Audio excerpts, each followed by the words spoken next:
I think some of that can tie into like our authenticity also, because it requires us to be really grounded in like who we are and sense of self. Again, difficult when we have anxious attachment, trauma, and all that. But being grounded in self can really help you reflect on authentically what are my needs for a partner, right? And so we need that groundedness for ourselves when it comes to like dating. Some quick notes too I had for authentic relationships. So, and this is an important one because it does require an acceptance of like the present version of self and not the potential. And I think that gets in people's ways of finding an authentic relationship because it's like, I see the potential in this person. I know my potential. So let's go off of that. Where I always say, assess what is currently in front of you. Right? That is going to build that, again, meaningful, long-term, fulfilling relationship. Yeah. And I think authenticity is important to be able to connect with your soulmate or your person or just a partner, because it's hard to truly, I think, create an intimate connection if you're not being, authentic to yourself or who you are, and if they're not being authentic to yourself and who you are. And I think that when we're authentic, I think it opens us up to the idea of having multiple soulmates then, our multiple people, essentially, if we call it differently, just multiple people that you connect with and have a mutual understanding or acceptance to, a deep connection. I think that being authentic then opens us up to that. It opens you up to the possibility that you might find love, and then for whatever reason, that particular love may end, because sometimes love ends, whether it be that person was not good for you, that person that you did love, and that was maybe your soulmate. Things didn't, like, for whatever reason, maybe it was toxic or whatever, that didn't work for you. Or maybe they died, or, maybe something else happened. It leaves it open so that you can have love again, and it may look different. And I think one reason that people maybe tied to soulmate, and that the idea that maybe it's one for those of us who believed, at least for me at some point, that it was just one person. So I think we're talking about, like, I think we think about the first love, you know what I mean? Like that idea of the first love, and that will also be different for everyone. It's subjective. But when I think about it, I think about you think about like these sparks, or like these, just like this strong attraction or whatever it is that I don't even know how to quantify or define it, but it's almost outside, like you can't help it. If that is your only definition, I think, of love, then it may make it really difficult for you to love again, because I do think that love may look differently because you're loving someone different, or because you yourself are actually different at another point in your life. So if I take myself, when I had that soulmate, I was, who I was at that age in my life, and I knew what I knew, and I was who I was then. And probably because of that relationship, and because of all the plenty of relationships I had after that, the dating situations, and just my life shifted, my thoughts on relationships shifted. What love looks like to me now is completely different from that love there. And I think that it's helpful to appreciate whatever that love is in that moment, and then appreciate if you let it go or it has to be gone, to open yourself up to a new love, because you could find new love and appreciate what that love is now. And I think authenticity is really key to that. Yeah, that authenticity requires us to kind of be honest with ourselves, and truly being honest with what this concept of love is. And maybe looks and is defined differently by different people, but that's something that's not that subjective. And psychology will back this up in science, that love isn't all just about this feel good feelings. It is actually a verb. It's an action that we have to take. Like I said, you can maybe find your soulmate, but you more so maybe have to create your soulmate.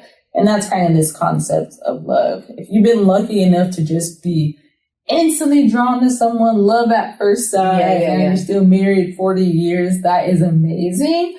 But I think a lot of us have to realize that that's rare. The reality is that it's just this buildup to, and each day you have to make an active choice to a relationship, to a partner. And that's how that soulmate can kind of be created. It's not something that just magically exists for most of us.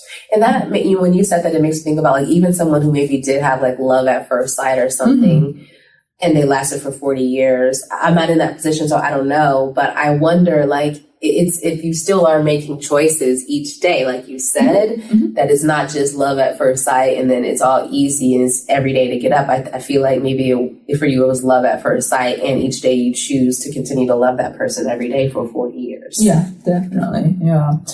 Yeah, the authenticity also requires us, you kind of alluded to this, to be true to ourselves, I think, and this probably ties to the attachment. We feel, especially when we're like dating, meeting new people, we have to show up a certain way. If I show the full version of myself, they may leave me. And a lot of us fear that abandonment. But it's a huge risk to know going into these relationships, no, you have to show the full version of yourself. And they're going to accept that or not. And that's okay.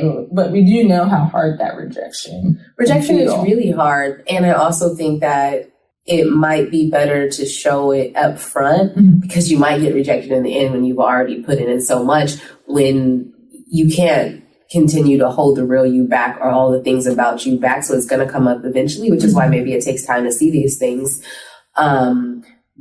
And in the end, that might be like what you didn't share might be the things that are coming out, what your partner didn't share with you, what you didn't share with them. Those might be things that are actually coming out and causing trouble, because those are things that, I didn't really sign up for that. I didn't know that. I didn't know that. And some people, will choose to love through that. And I think that's a part of what love is. And for some people, it may have actually been a deal breaker that just wasn't caught early on.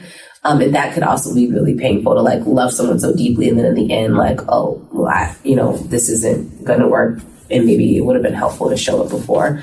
But I also think I guess I just want to say, as I'm saying that, to normalize that sometimes relationships and love end. And I don't necessarily think it has to be a super horrible or bad thing. You can just, we can appreciate what love was at that time, and that it can end, and that you can love again. Yeah, definitely. Kind of taking to this final quote I have that I liked, and it says, finding the courage to let down one's false self in order to be oneself is challenging. Learning to tolerate rejection for being oneself requires patience and resilience in the face of social disapproval.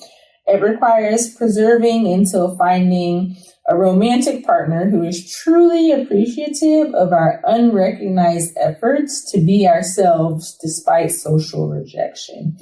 Those individuals are genuinely appreciative because they are like-minded individuals who also take risks for intimacy.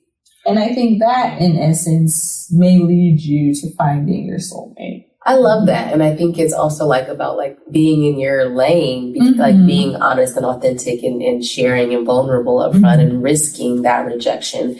Because I think that even if you do get rejected, then I don't even know that we should, I don't also think about mindset that do we need to even experience it as rejection or as this isn't the fit. This isn't my lane. Actually, we aren't each other's lane. And I turned left when I really should have turned right. Yeah. And that can just be a part of literally a process. Yeah, definitely.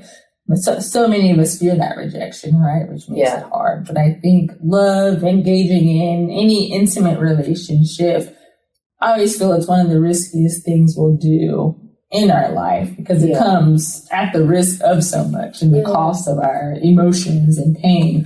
But knowing that is a risk that we're taking. But again, back to that quote of can you find the courage to engage in that, and doing so authentically also.